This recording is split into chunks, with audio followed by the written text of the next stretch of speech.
okay? Works. Okay.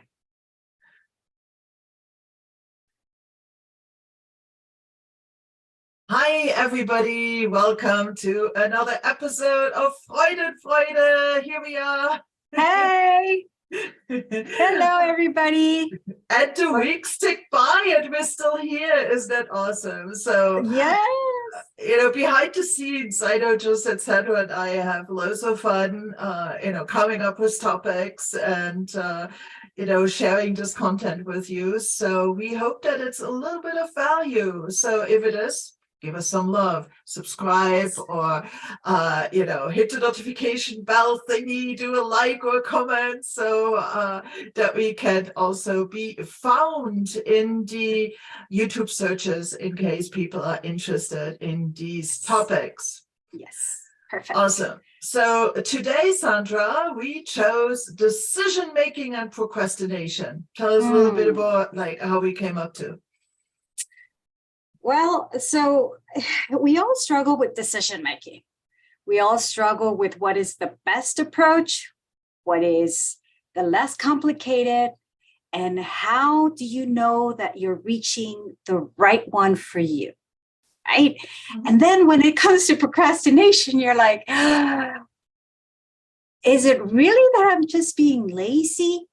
Or is it that I don't know where to start because I have all of this information and I don't know how to put it together?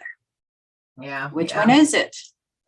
So that's what we're going to find out. Yeah, you're right. It's there's one set of things. I mean, we could have a whole series on decision making, right? So, but it's like you come up with these grand decisions, right? You give it enough thought, you do really due diligence, this is not necessarily like one shooting from the hip, spur of the moment kind of decision we're talking about, but sometimes they're really thought out and you wonder, are they aligned with the goals and all that kind of stuff. So in any case, the decision stands, and then yet. It lacks kind of in the execution, accountability, self-accountability thing. You start going into this procrastination mode. And, it's actually quite of an interesting topic because New Year's resolutions are coming up. As the moment we record this, it's the middle of December. So there's already these like, in the new year, I am going to, stuff going around. And yes, we're going to rest over Christmas. And then in January, we're going to hit full throttle. Sandra and Ivan were in a meeting just, an hour ago where that came up. Yeah. And so, but we all have experienced the end of January meltdown of our resolutions, don't we? And right, I mean, we're all knowledgeable about the fitness center effect. Why don't you remind our audience, Sandra, what the fitness center January effect is? Oh my God. Okay. So, it's that thing that you're like, yes, I'm going to start and I'm going to do all this exercise and I'm going to do push-ups because my main focus is to reduce my tummy and, build some muscle and look really great for summer. And you have all of this great energy that is just flowing. And you're like, yes, I'm ready. This is the year. And things that you never thought would ever happen to you. Things just, that's cross in front of you and you have to deal with it. And then as life happens, you start, everything requires energy, but thinking and analyzing and stress requires so much of your energy that by the time you're ready to go to the gym and hit that bicycle or those weights or whatever you're going to do today, there's no more energy left. And you just lose momentum. So that is the, you go and you sign up, right? Because you pay this amount of money to sign up. For the whole year. Exactly. Exactly. Because you say, no, I'm going to do it and I'm going to stick to it this year. And you pay all of this money. And suddenly you're just left with this little card that is laying right there next to your keys and is all solo and it's accumulating dust because your whole intention just went down the drain, because sometimes we don't analyze what life has coming for us. We don't give space for the unexpected, right? Yeah, that might be part of it. Indeed, that might be part of it. Definitely. I mean, we are already very often overburdened, and we don't realize that saying yes to something new might also mean saying no to something that was already filling that space. Yeah, if you really commit to going to the gym, and it takes 2 hours with the round trip and the shower after and all that kind of stuff, it takes 2 hours of your day, maybe three, 4 times a week. That means that those hours are not available. And maybe some other stuff needs to be said no to, because you can't necessarily add this new thing to your existing schedule. That might very well be one of the things that can happen. And and you know, as the gym membership fiasco thing in January tells you, you're not alone in this, or you know, it's a very widespread phenomenon. It's not something that's just 1 or 2 people. It's something that I think the whole business of fitness centers kind of relies on to make their yearly numbers. Oh yeah. You know, that is kind of a little bit the danger of these timed resolutions, right? I mean, stuff that is linked to it, you know, like these new things that kind of are born out of the energy of a moment, like the energy of a new year, of a birthday, of a new relationship, there's these emotionally charged moments in time. And very often in those moments, we make maybe some biased decisions, right?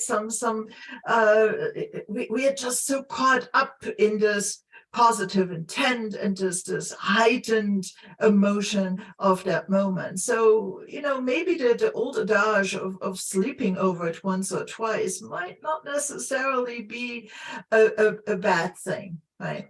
But it's not only in moments, I think, like the new year and so on, because I know that I get very easily excited about some new prospects that you know, might get me to someplace or another. I mean, it has shown that sometimes I sign up for like yet another certification. That's like my thing, right? Education, yet another certification, or yet another kind of program like that, with the intent of furthering my career. It's something really interesting and exciting and so on. And I usually do complete them, but the process is tedious, and more tedious than I expect at the beginning.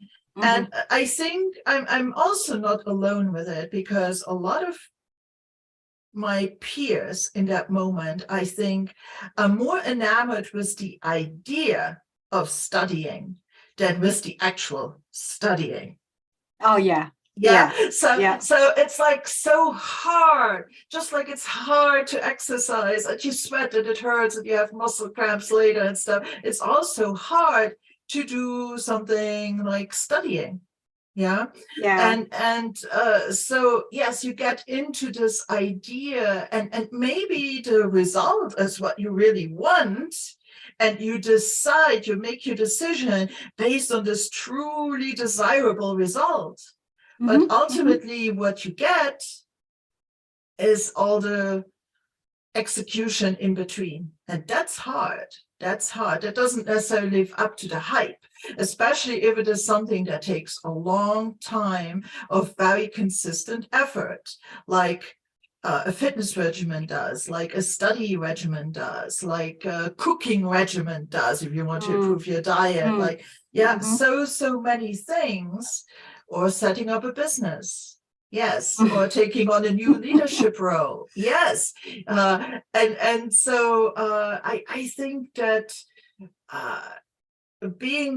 having this disconnect between the decision for a result, an outcome, and not really being fully aware of the commitment that it takes on the ground, meaning like truly the nitty-gritty, tedious, hard work that it's taking along the way.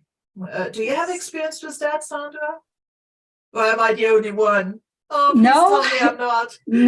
no, you're not the only one. It's I think a lot of our viewers are going to say me, because one of the things that I've relied on in the last, let's say, 4 years, is my resourcefulness, my ability to be informed of what's going on and then have the initiative. Some people would say proactive and, take on the job and do this and do that. For me, for the kind of person that I am, because this is very important, you have to know who you are before you actually set into those goals and get into it. If you're just basing it on the person next to you that just looks really great and you don't know nothing about the person's activities and life and what they're doing and this and that, you don't know, because maybe they don't have kids and maybe you do have kids. Maybe they're single and maybe you're dating and now you've acquired other responsibilities. Now maybe you are going to be promoted or you've been promoted. And so all of these things that I would like our viewers to see and get a little bit of an idea of as a tip is that eat it all, we're like young people, right? We see the world and we're like, we're going to eat it up in one bite and we're going to do it. Well, the truth is, it's a really good intention. But the truth is, how do you eat an elephant? One by one, piece by piece. That's the truth. And you have to take it easy. But we get so excited because we're going to start like the gym thing. We're going to do this and we're going to do that. And because it becomes so stressful and we forget how stressful it is, like Jorge was saying, you're getting body cramps the next day, you can't move, you don't want to do this, and then you feel tired. You're doing more than what you should. And we just are so excited about doing something that we do not give ourselves the time to absorb it, to make it your own and own it based on your personality, the kind of person that you are, how you receive information, how your body responds to things. And that's what I would love for people to see, that your activity, your efforts in the gym are not going to be the same as a person that has been doing this for 2, 3, 4 years. Don't compare yourself. Stop comparing yourself. Yeah. Focus your energy on what you would like to achieve. I'm going to say something here, and you're probably going to laugh, Claudia. But one of my, when I was walking, when I was doing my running and all this kind of stuff, I would imagine I was going to look like Beyonce. I would imagine myself looking like that, and I would run and I would do more exercise and I would be so excited and everything else. But I wasn't keeping in mind my scoliosis. I wasn't keeping in mind that my body was not going to respond how I thought it was going to respond as my neighbor would. They have amazing bodies here. They're very skinny ladies here. But I'm not the same as them. So we decided, my husband and I, we went into this journey to say, okay, so what is the purpose? Well, we want to be healthier, right? My husband has diabetes, and we were doing everything wrong. We were not being informed. We were not informing ourselves, because that's one of the important things before making a decision. Be informed. And then you can start making small decisions, small changes. We didn't do it overnight. We didn't throw everything away in the refrigerator. We just went slowly and we started changing. I'm going to say I have problems eating raw vegetables, just, steamed vegetables. I can't do it very well. My husband loves it, but I have to respect the fact that we are trying to get healthier. We're not on a diet. That is a different also mindset, right? You have to get into the right mindset. You have to think, what is the whole purpose? Is it a diet for real, or is it to get healthy? We realize it's about getting healthy. And so we're in this journey together. And Claudia, you're not the only one again. We all experience the stress of, we do. This making decisions and doing the right thing and failing and then getting up again and doing it again and again. But here's the thing. Would you like to take it from there? Yeah, and I think that it can even be more frustrating when you have process goals, right? I mean, we talked about this in our goal setting episode. I think if it is something like healthy eating that is just from now on until forever, and you don't necessarily get this instant feedback that you do it 3 days and there's a visible sign for it and so on. You have to pace yourself, and it helps to do habit stacking and all these kind of little things that you can do in order to make it more palatable, I think. So because I do believe that procrastination is truly a symptom. It is a symptom, and we already touched here on some things. It might be a symptom of a poor decision. It might be a symptom of just poor planning. Let's say maybe there's just too much on your schedule and you didn't allow for enough breathing room to actually fit it in.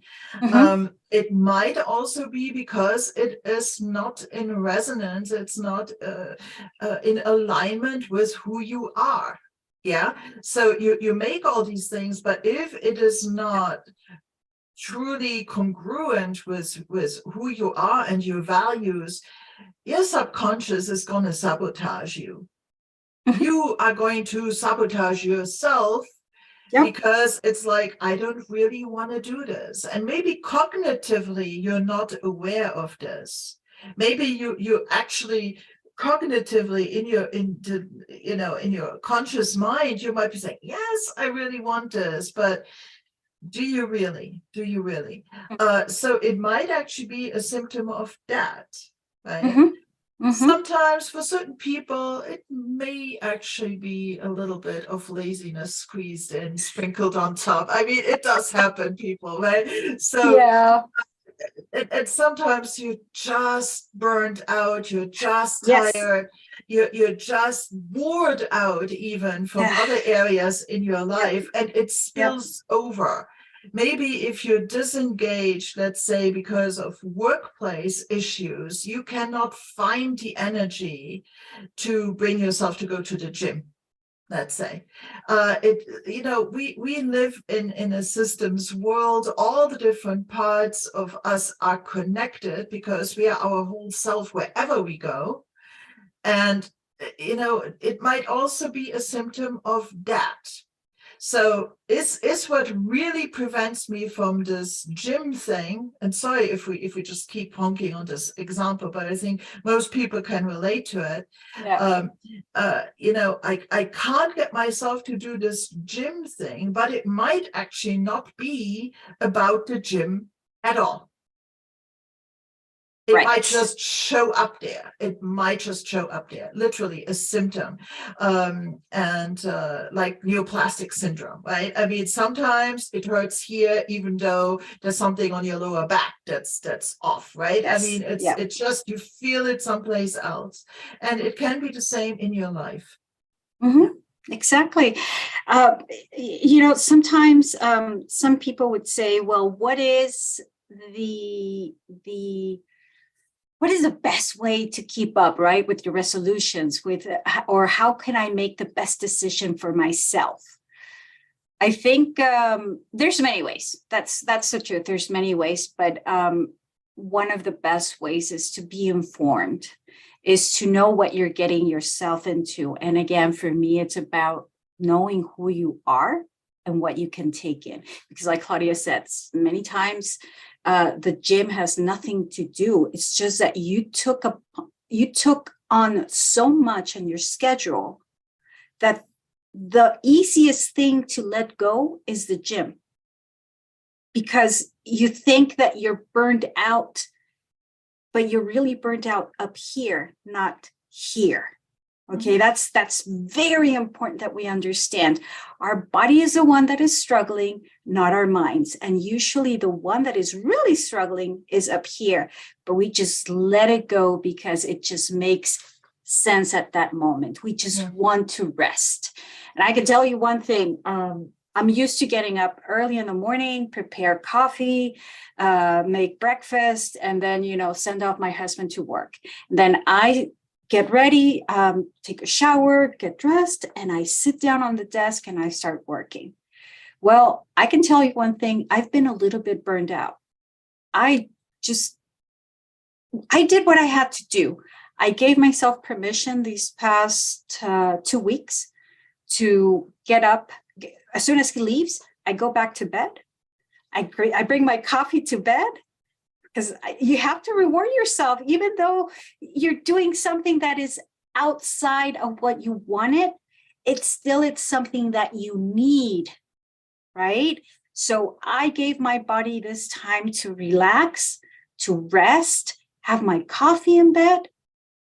And now I feel so much better. I feel so much relaxed.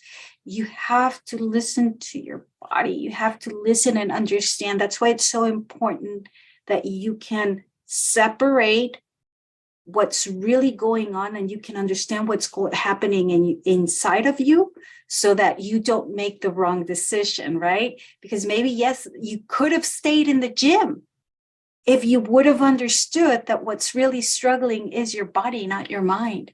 Yeah. And then you could have targeted and said, okay, of all these things that my mind is struggling with, which is the one that I really need to drop instead of the gym? Mm-hmm. Yeah. And then you start just reading and understanding and be informed of what's the best one and what's the one that you can say, I can do without this one for now. So, it's, you make your best choices really based on yourself. Yeah, you try to do the best that you can. Just to maybe step away from this gym example for a moment. Sometimes we struggle with something cognitive that we are trying to do. A project that we have taken on, maybe volunteer work, maybe studying, maybe some extra project at work or something like that. So where then we can't get traction on this cognitive work, and there the same analogy applies. This cognitive work can't get traction. You can't build momentum. You can't really get truly invested in it. And that also might be because of another cognitively intense area of your life being out of whack, right? Mm-hmm. So rather than I think that kind of brings then up the notion of energy management and state management, rather than just listen to your body, because the body is just one part of our overall state and our overall energy. So I think that it really behooves us sometimes to become more aware of what are truly the energy suckers in our life, right? Where do we get tired the quickest? Where do we have issues the most? And is it really because of that? Or could this inability to really get into it and make progress be because of something else? Yeah. And one example would be, you have a terrible boss at work. When you come home from work, you're absolutely drained. Then it's really tough to study in the evening for a course that might give you job advancement or job, switching opportunities, even though you absolutely, believe, and it might very well have been the right decision to get this continuing education or this new thing, there's just no juice left in the tank. Yeah. So really knowing, like, how much does energy do things cost? That is really quite important. And does that mean you should drop the studying in that case? I don't think you should. But maybe you shouldn't allow your boss to make you quite a strain during the day, and find you a few minutes of recuperation here and there, and or maybe manage your expectations. Don't get so emotionally invested in every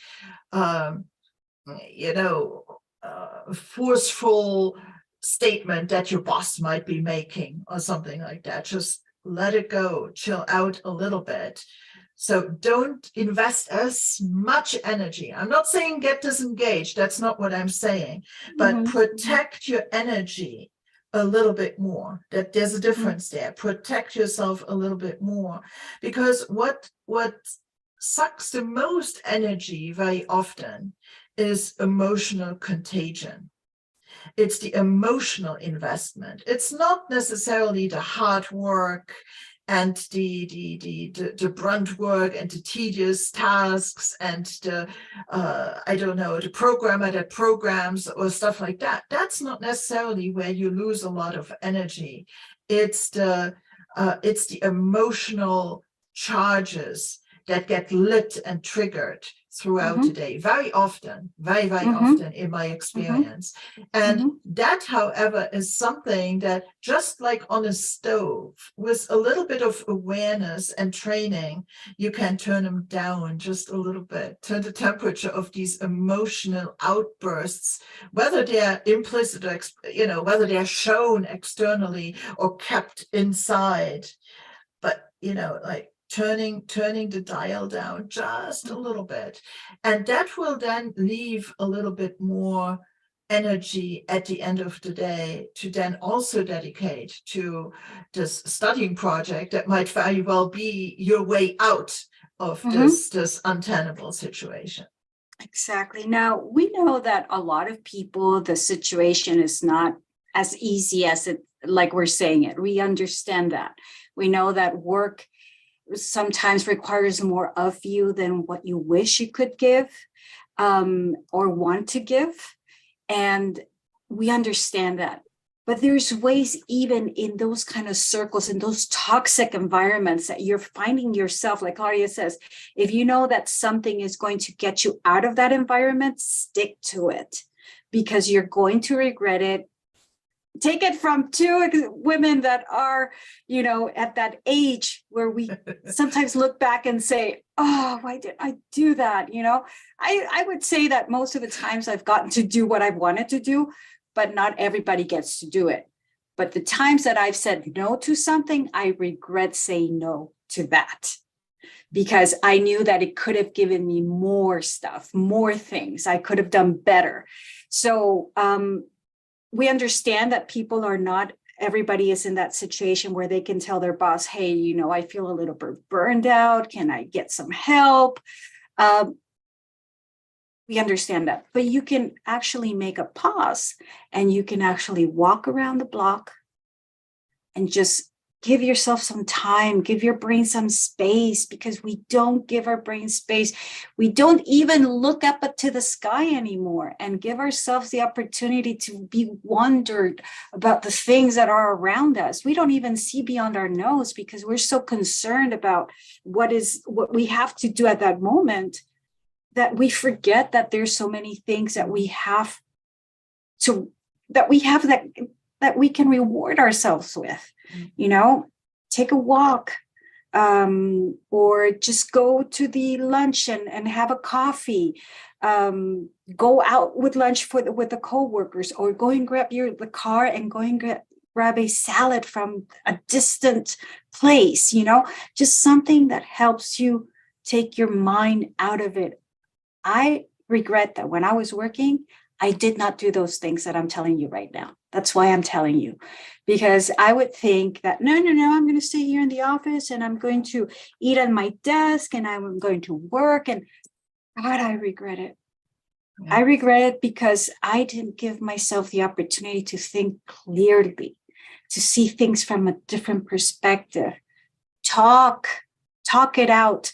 Find a friend that you can vent, because that's another thing. When you're bubbling all these emotions, all of these things up, you're not giving yourself the opportunity to make better decisions with clarity, right? And so I was talking actually with a friend this morning, Claudia. She's in the moving relocation type of work. And we were talking that one of the reasons that it's possible that why women live more and are healthier is because we give ourselves the opportunity to have girl time. We talk, we vent, we resolve. We can even solve the world in a conversation, right? And then we feel good. That's why we are always like, girl time, let's go and have and do this and do that.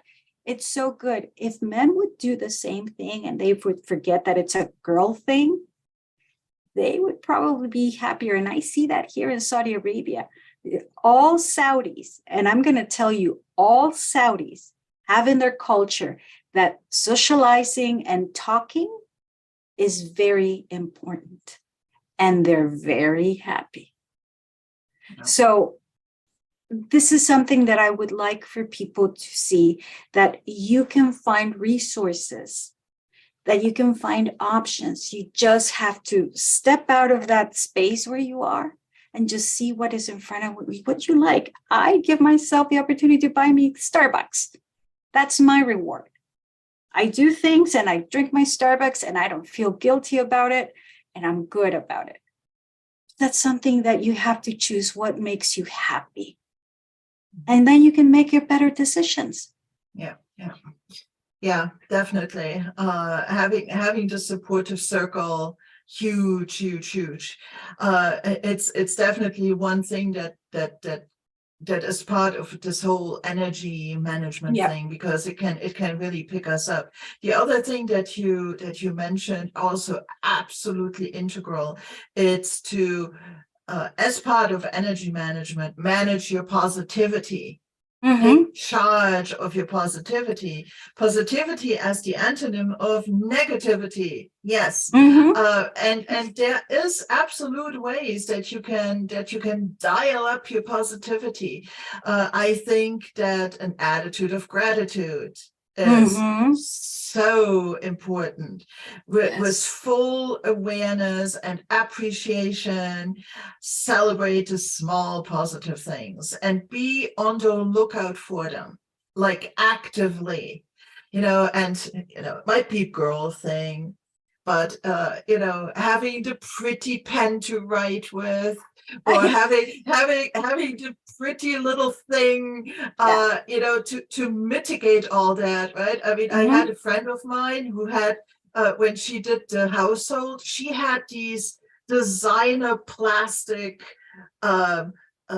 gloves with the plush and the feathers and stuff like that, right? Bright pink and bedazzled, maybe even, I don't remember exactly, but for her it was a way to infuse some of this positivity and fun and humor into this thing. And I remember we went out once and she had this cleaner that smelled so fabulously, like it smelled so good. It made us feel good just to smell this noxious cleaner. I'm sure it was noxious, but with the bedazzled gloves and the feathers and this good smelling thing and good music on the radio, it completely different energy than if you mope around and you say, oh no, not another load of dishes. or not another floor to mop. So I think that also plays into it. There's the sense of humor and fun, gratitude for every small little positive thing. Gratitude for how far you have come already. You are not the same person you were 10 days ago, a month ago, a year ago, 10 years ago.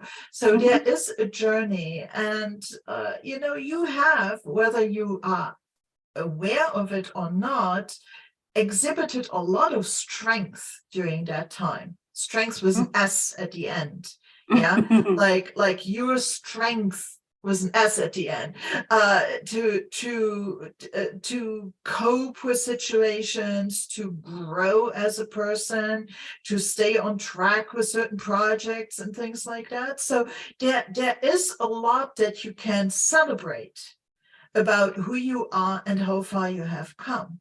Now, if you start your day or your project with things like that in mind, and also I think having the strength orientation when you make decisions, rather than making decisions to get away from a problem, making decisions based on furthering your strengths and building on your strengths to build a desirable outcome, that desirable outcome is going to take care of the problematic present anyway, right? But it is not based on that foundation. It is based on the things that you're really strong at, capabilities, the way that you approach life, and just your values and your capabilities, and just you, and the best in you, And that also holds true, by the way, for leaders, and that also holds true for whole organizations and teams.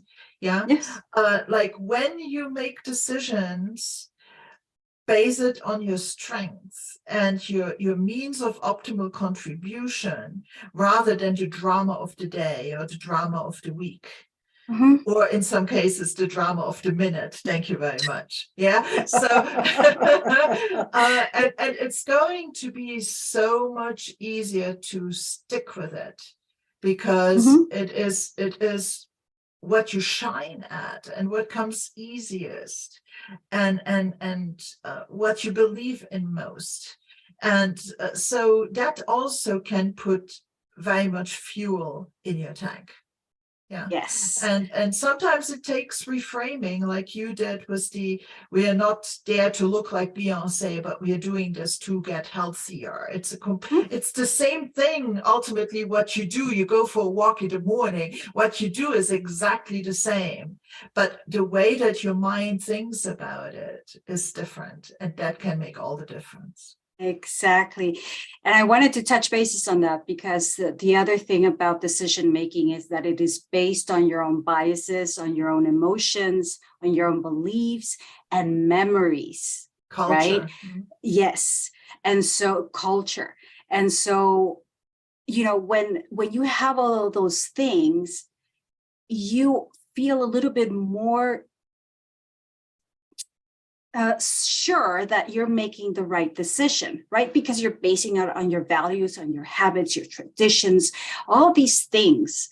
And so, again, there is no right or wrong, right? Of traditions, habits.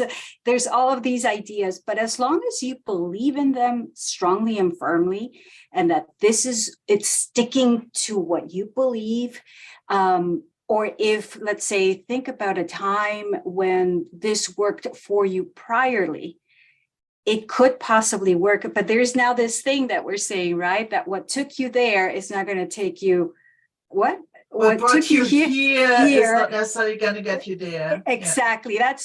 That is one certain thing. That is for sure, right? So you have to adapt, which is what we've been saying about goals. You have to adapt. There are no mistakes. There are adaptations that you make so that the next time you can do what you're hoping you can achieve, right, as a result. So, it's always going to come to that. You make the decisions based on your values and your beliefs. And if your values and your beliefs are strongly in you, then most probably you're not making the wrong decision. You're making the best decision for yourself. Be worried when you're making a decision based on the external environment, based on pressures, based on somebody else's expectations. That's something that, that's when you're going to question yourself. And that's when you're going to say, am I making the right choice? Right? Yeah, well, in your head, you hear this, you should. You should. Yeah. Exactly. And sometimes that can morph into the I should. But sometimes this I should is still said in your mother's voice, in your teacher's voice, in your partner's voice, in some anonymous voice of some, how do you say it, some mentor somewhere, right? So beware of the I shoulds, or you ought to, or it would be, it would be for your own good if. Yeah, all these things, like, take it with a grain of salt and allow yourself to say no. Yeah. Give yourself permission to say no. And or thank you. Or thank you for your opinion, right? Take everything as an opinion, not because somebody says it means that you have to do it. That's another thing that people don't realize it. And we get so triggered because somebody told you should do this. Well, that's their opinion. Not even if you think it, you should do it. Exactly. Yeah? Exactly. I mean, there's people that think just because some random thought pops into their head, they have to act on it. Now, I always enjoy the analogy of the bubbles in champagne. These little bubbles that rise up in champagne. You don't really know where they come from. They do their little bubbling up and then they disappear, right? And our thoughts are very much like that. So, allow the champagne bubbles, your thoughts that randomly pop up, you don't know where they come from, to just be. Take them as an indicator, maybe as a data point if you want to, but then allow them to disappear and disappear into the ether, really. Exactly. And those are the biases that we're talking about, right? Because you're probably going to think something negative that probably doesn't go with you, and you thought it and you feel guilty and you're like, oh my God. That's what Claudia is saying. Like, let it happen. Let the thought go through. Say, this is not me. I'm just upset. I'm just going through something. Just be kind to yourself. We all have those kind of ideas or thoughts. I'm sorry. We have all those thoughts, but not because you thought it. It makes you a bad person, or like Claudia says, act on them. That's a totally different thing. And that's something that, you going back to the episode that you're going to hear that has been recorded, I'm sorry, for next week, you're going to hear how, being in control of yourself, self-control, helps you also part of the decision making, because sometimes we take impulsive, right, decisions because it sounded so great, like paying a full year of the gym ship. That's impulsivity because you're excited. Same as going to the grocery store. Don't go to the groceries hungry, right? My mom has always told me that when you go to the grocery store, make sure that you go right after eating, because then you're going to buy everything that you're hungry for and you're going to regret it, right? So all of these things, impulsivity, self-control, a little bit of thought process, take it all in, think about it, give yourself some time, but especially always walk away from it. Walk away from it, because you might regret sending that email to everybody that should have not been sent to everybody, that it was just a moment of rage, that you were just upset with your boss or with your coworker, and you said something that you should have not needed to say, that could have been managed with a conversation, right? Those are also the other kind of decision making that you can do. Just write it. Nobody's saying not to write it. Write the email, but don't put copy or don't put send, anybody's don't name. hit send. Exactly. And say what you want to say and type it and be all mad and then turn around and say, oh God, okay, you know, I'm not going to do this, and walk away. Yeah. But just make sure you put on the screensaver. Everybody's gonna read it. Everybody's gonna read it. Yeah, or the cat jumps on the desk and hits enter. Yes. Exactly. Yes. We've all Exactly. been there. Yeah. Exactly. And don't even send it to a friend. Don't ever tell your friend, this is what I wanted to send, you know, because there's nothing good about it. If you're doubting that it's a good email to send, then most probably it is not a good email to send. Okay. So don't give yourself into your impulsiveness. Don't be so reactive. Be a little bit more active, you know, to say, okay, what are my choices? I think for me, as a person, as Sandra, when I want to make the best decision, I inform myself. And it might take me probably 2 days, 3 days at the most, but I'm going to be informed. Worst thing that you can do is go into the battle without being informed of what kind of battle you're going, right? Don't bring a knife into a gunfight, you know, something like that. Be informed of what you're getting yourself into. Otherwise, you're going to find yourself just going around and rambling and not understanding what you're supposed to do. And you're going to find yourself feeling disappointed about yourself, which is why also procrastination has to do. Because when you feel disappointed, you have that history of disappointment, of not achieving, not doing, and therefore you believe that the next step is it's better to not do something, not be proactive because I've always messed up. Yeah, make sure that you can kind of live with it not happening as exactly, well. Right? Exactly. Yeah. Exactly what Claudia was saying, you know, the person that you were last week or last month is not the person that you are today. You probably learned something new. Take action. Yeah. Do it. Yeah. Sorry, So Claudia, go ahead. Yeah. I mean, it's all absolutely valid, and I agree.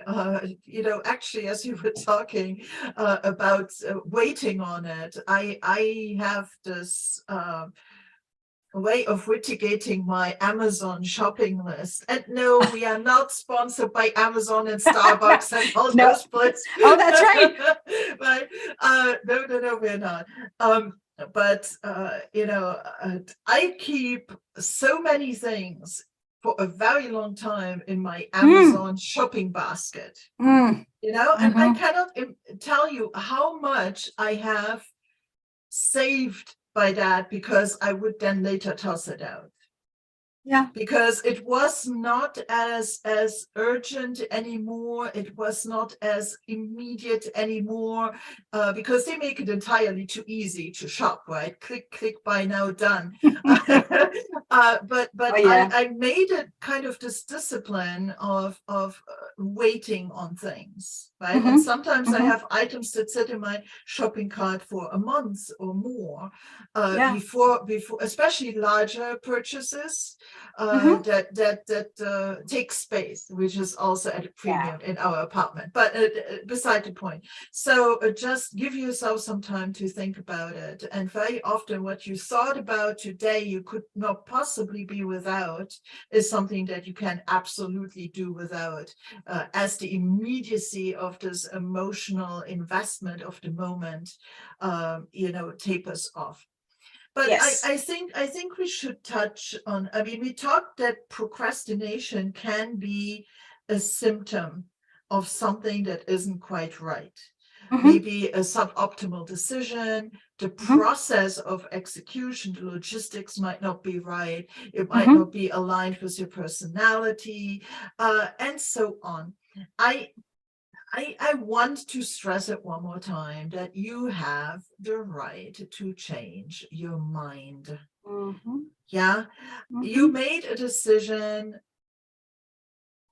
probably with good intention, Yeah, we don't go purposefully out and decide to make bad decisions.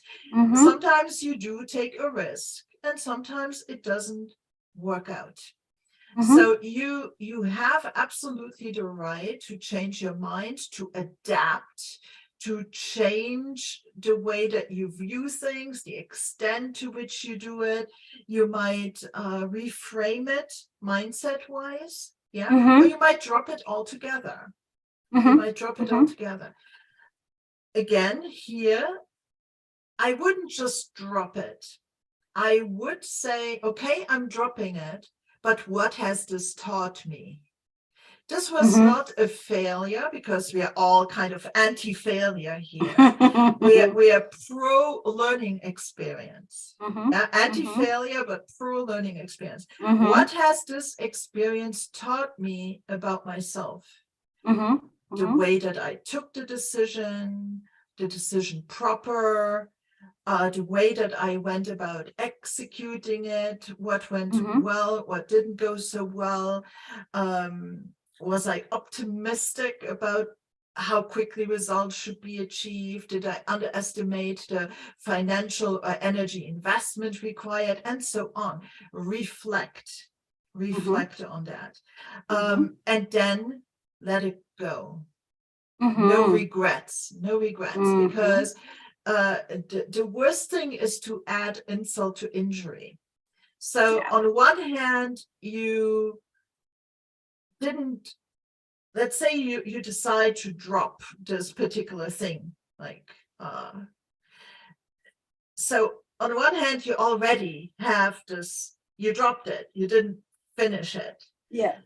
That's already kind of like a hit that you take, whether you want it or not. It's not going to feel good, right? It's not going to feel good. But then on the other hand, you don't want to compound that with negative self-talk. I'm useless. I should have known. Yeah, the hindsight thing. I should have known. How stupid of me. I never make good decisions. Yeah. Yes. Yeah. Okay. So please, no self-judgment.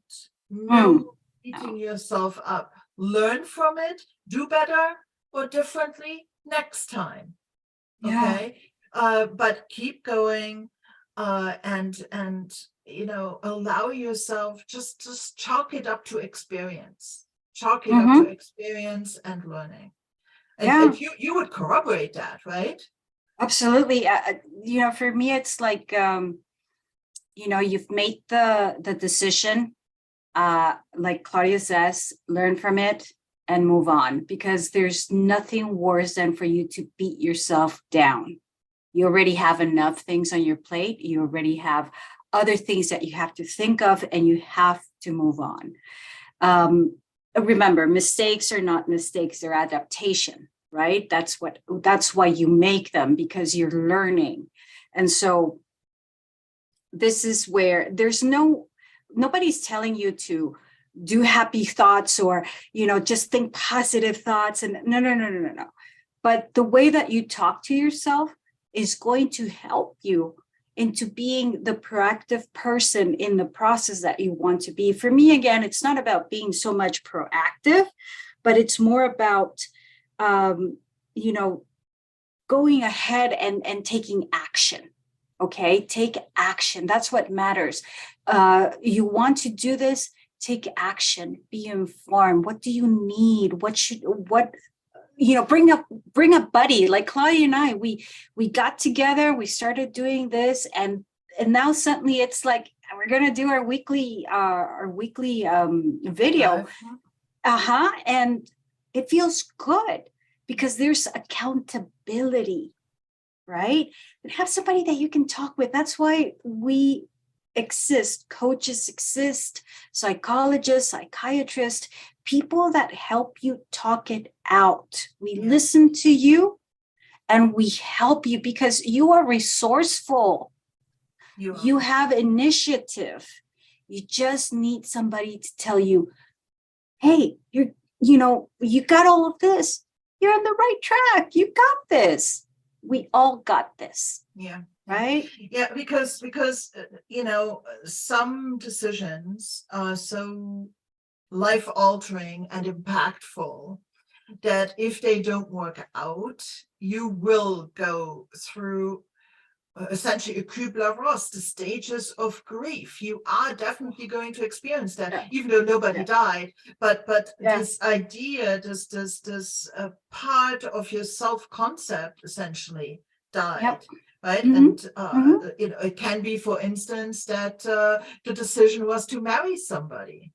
And Mhm. now it didn't work out. That's a decision as well. And, Mhm. procrastination takes different forms, so that I'm kind of, thinking big here. But it also holds true to some less impactful decisions. But if you're struggling with this procrastination, or if it becomes truly pervasive in your life, that you procrastinate so much and you can't even take any decisions anymore. We have seen people like that, right?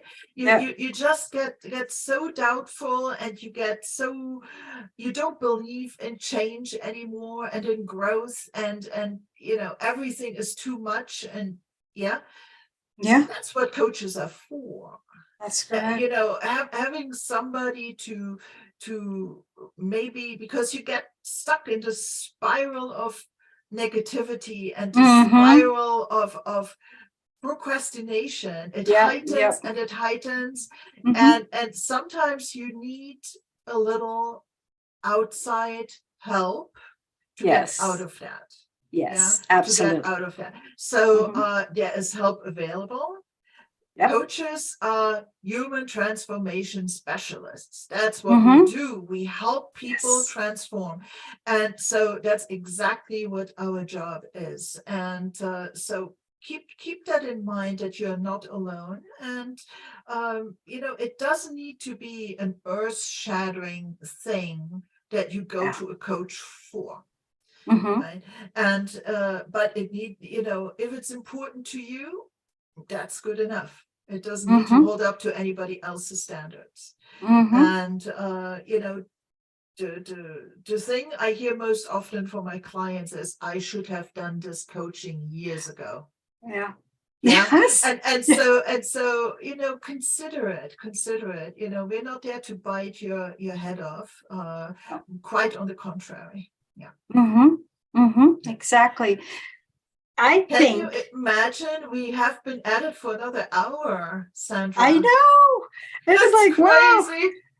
it's so amazing talking to people. I think hopefully, every single thing that we talk about, that we say, resonates with you all. And we want to stress that this is a series, right? There's a process. It starts with goals, and then from goals, we start breaking down every single topic that comes with making choices, decisions, which are part of goals. Because if you want to set a goal, you have to make a decision. Yeah, you have to decide what is the best thing that you're going to do, and then you start choosing what is best for you. What do you want to achieve? Do you want to create a new habit? Do you want to get a raise, and how are you going to achieve that raise? What do you need to do to get that salary increase, and so on and so on. Everything is a process. So you are watching a series of things that we hope that we have given you the value that you need, so that this coming 2023, you can sit down and say, I'm ready. I have clarity. I know that I'm not perfect. Everybody that is out there is just like me, trying to figure out life. We're trying to figure out life still, and so you're not alone. Yeah. If it's important to you, it's going to be important to us as coaches. Reach out to one of us, and we're going to be here for you, or come to the live, and we will do life coaching for you, with you. It's going to be amazing. Experience it, and you will not regret it. Like Claudia says, there's a lot of people out there that say, what was I thinking? Why was I so hesitant? We are not psychiatrists. We're not going to tell you how to live your life. We're going to listen to you, and we're going to make sure that we extract from you that life resources that you've acquired throughout all your entire life. You just don't know you have them or how to use them. Very So nice thank you. conclusion here. So yeah, I hope that there was at least one nugget in here Yes. for some of you, some stuff that resonated. But if you have Yes. concerns, questions, or comments, let us know. We are imminently reachable. And in the description on the YouTube channel, there are our contact information. So Yes. again, show us your love, subscribe, comment, like, hit the Yes. notification thingy. Yes, You all know the drill. You all know the everything. drill. Oh my God. And- So and- Christmas is coming around yeah. And we're just one of our episodes, the episode before Christmas. We want to wish you a merry, happy Christmas to everybody. Happy holidays. Happy Yes. holidays. We will see each other hopefully one more time before the year is up. But thank you for tuning in, and have a great evening, everybody, or morning or afternoon, depending on where you are. Yes. Take care. Thank you, everybody. Bye-bye. Bye. Bye-bye.